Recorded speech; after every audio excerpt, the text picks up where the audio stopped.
Welcome back to another Save It for Parts tech review. Today we're looking at the Infiray P2 thermal camera. Now I've looked at thermal cameras before, but this one is a little different, mainly due to its size. This is advertised as one of the smallest cell phone compatible thermal cameras you can get.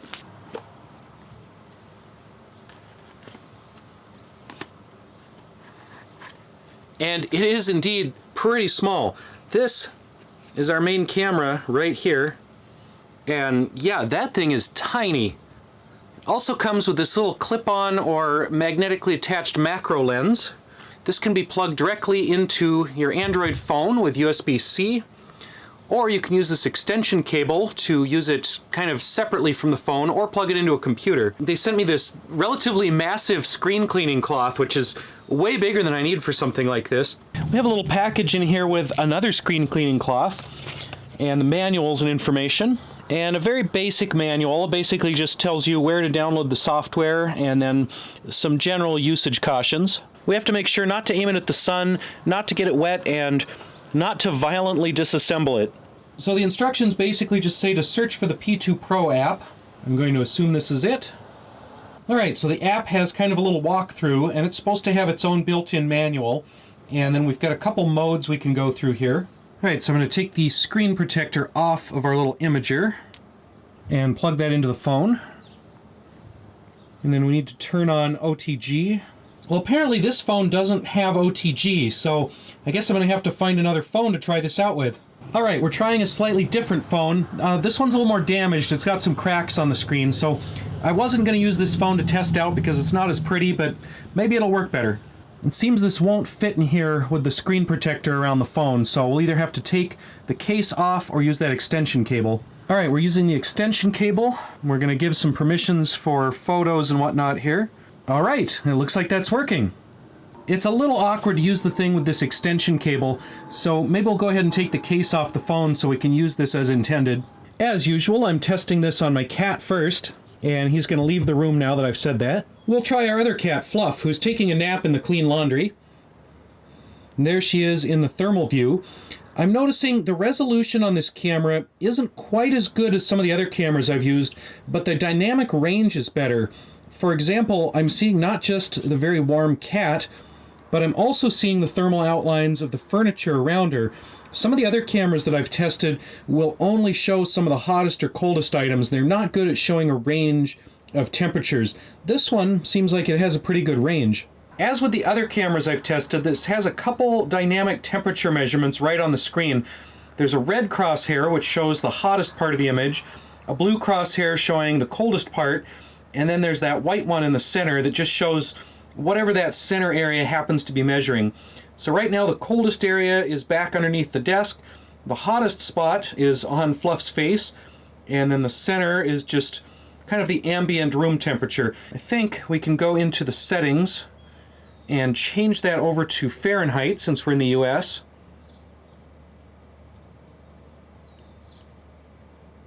Can also go to Kelvin if we really want to be scientific about it. Now the settings have some other interesting stuff like temperature alarm. If you had this set up in a permanent location and wanted to know when a temperature reached some threshold, that could be useful. Burn protection, I'm not quite sure what that is. That might be protection for the camera so that you don't accidentally burn it out by pointing it at something too hot. We also have some other settings like professional thermometry.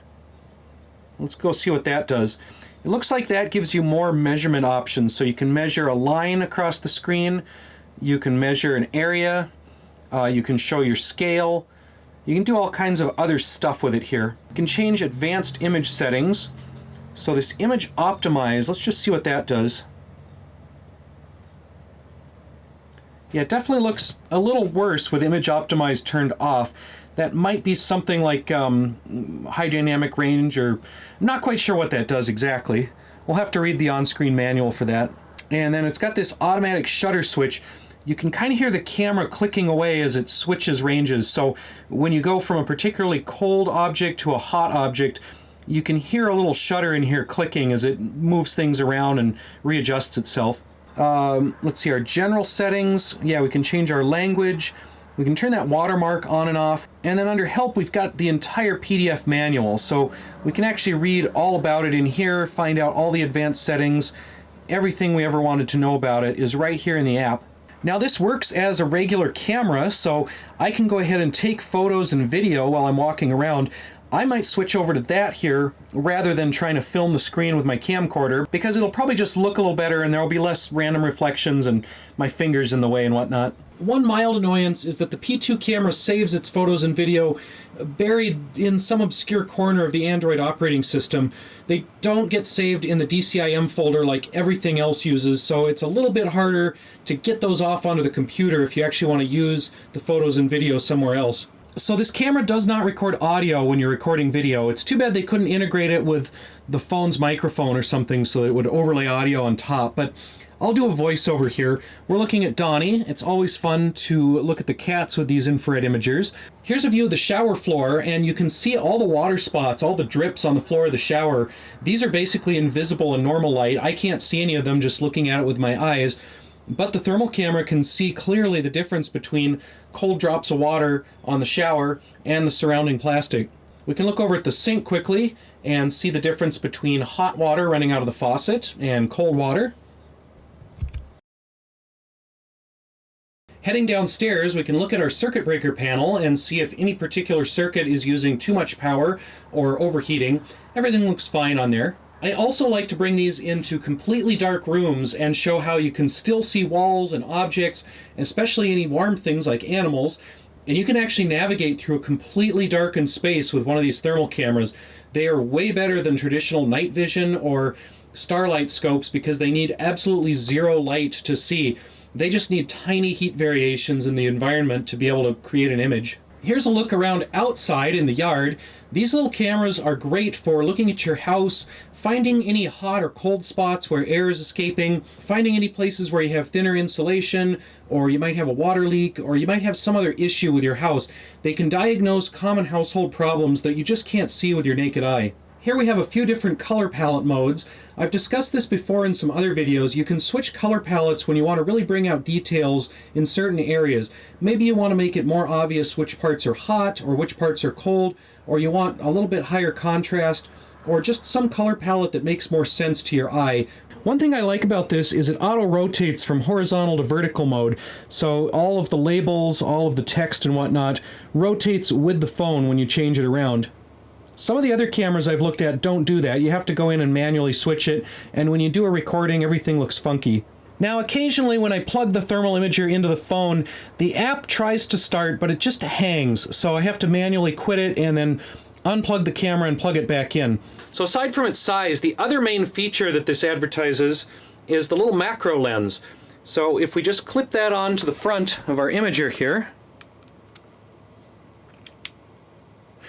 we have to take off the lens cover, and we can look at very fine details very close up. Focal range is a little bit limited here. You have to hold things at exactly the right distance, but yeah, here you can actually see very fine details on my finger. We can also see very fine details on the cats, down to individual hairs. This is a little challenging because the cats don't want to hold still for this, but it is really cool to be able to get that close up and get that high detail of a thermal image. I've not been able to do this with any other thermal camera that I've tried before. Where the macro lens really comes in handy is looking at very small things, such as coins. I don't know why you'd need to see the temperature of a coin, but maybe that would tell you something about the material it's made out of. You can also look at stuff like electronics, very small circuit boards. You can look for any warm spots, any faults, any places where there should be current flowing, but there isn't. So, we have a tiny thermal camera. What if we use it with a tiny cell phone? This is Palm's entry into the world of modern smartphones, and it is tiny. Compared to my regular old smartphone, this thing is about a third the size, and it actually does work as a full-featured phone. Alright, this works great on the tiny Palm phone. So yeah, if you have a minuscule Android phone like this tiny little P2 thermal camera is just perfect for it. This is definitely super convenient. I could fit about 6 of these entire packages in my pocket. Alright, in conclusion, I have to say the Infiray P2 Pro is a cool little thermal camera. Very small. That is probably the main selling point, is the size. If you had another little case for this, you could just pop it in a pocket, you could throw it in a case along with your phone.